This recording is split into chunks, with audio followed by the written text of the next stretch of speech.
Alpha, bêta, sigma, des étiquettes pour les faibles. Vous pensez connaître le jeu? Détrompez-vous. Dans l'arène de la séduction, il n'y a que des joueurs ou des pions. Ici, tu vas découvrir à quelle catégorie tu appartiens vraiment. Alpha, le dominant, le leader autoproclamé.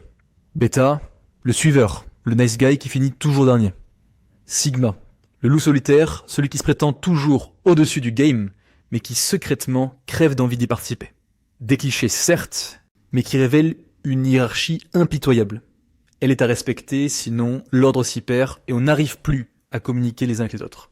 Certaines études ont pu montrer le fait que le concept d'alpha et de bêta, au-delà du sigma, était incorrect, ou justement qu'elle menait un petit peu à l'erreur, en réalité dans les points. Il y a toujours ce concept de hiérarchie, tel qu'on peut l'observer par exemple dans les castes en Inde, mais surtout à l'échelle du règne animal. Et c'est pour une bonne raison. C'est le concept de genetical fitness.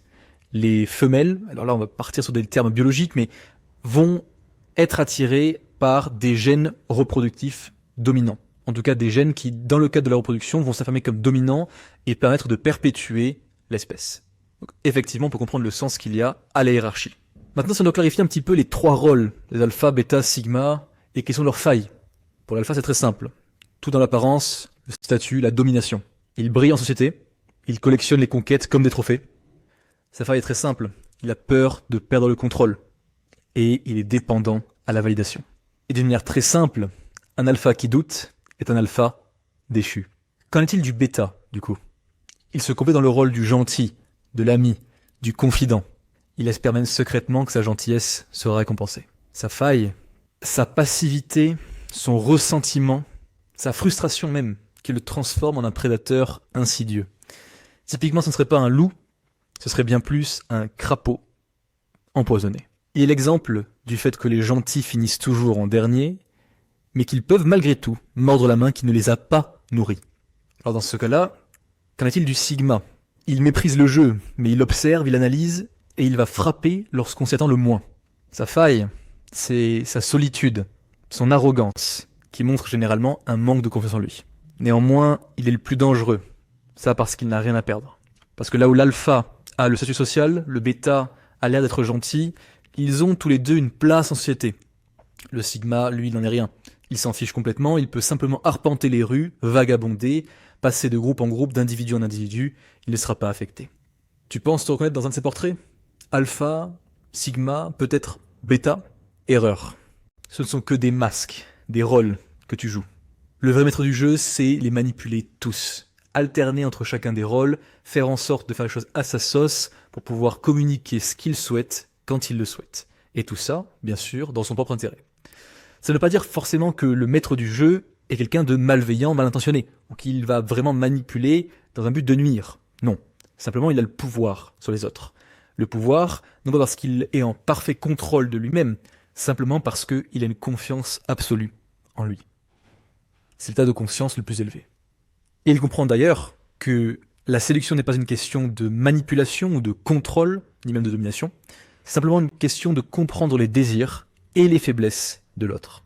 Et c'est là quelque chose qui est quand même assez disruptif, c'est de comprendre que toutes ces étiquettes qu'on aime bien placer, toutes ces boîtes, ces cadres dans lesquels les individus ont tendance à se mettre et à évoluer, ce sont des identités que l'on va vouloir revêtir simplement pour se faciliter la tâche.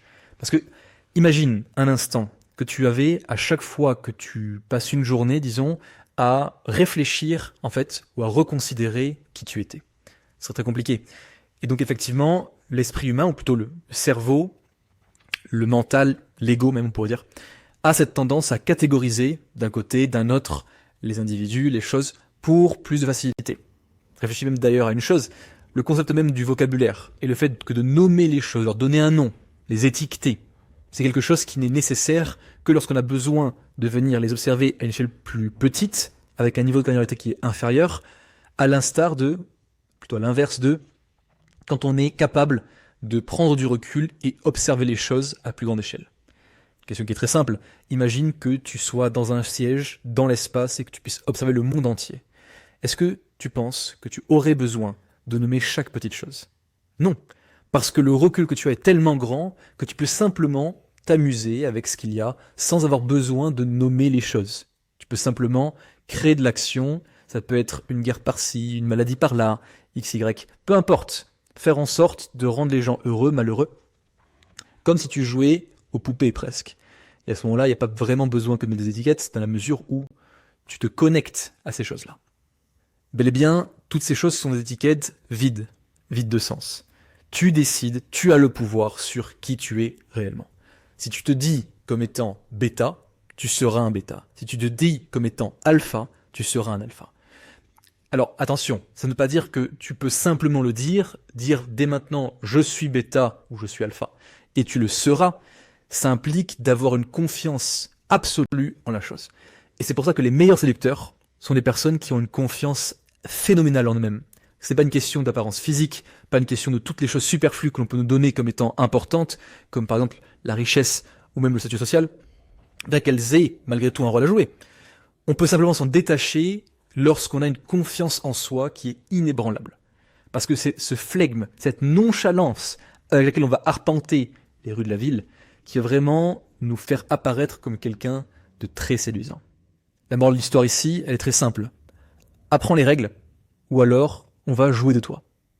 Effectivement, on est dans un monde où si ce n'est pas nous qui prenons les devants en comprenant les règles du jeu et la manière qu'il va y avoir de jouer en société, notamment dans le marché intersexuel des relations, alors c'est de nous qu'il va s'agir en tant que pions.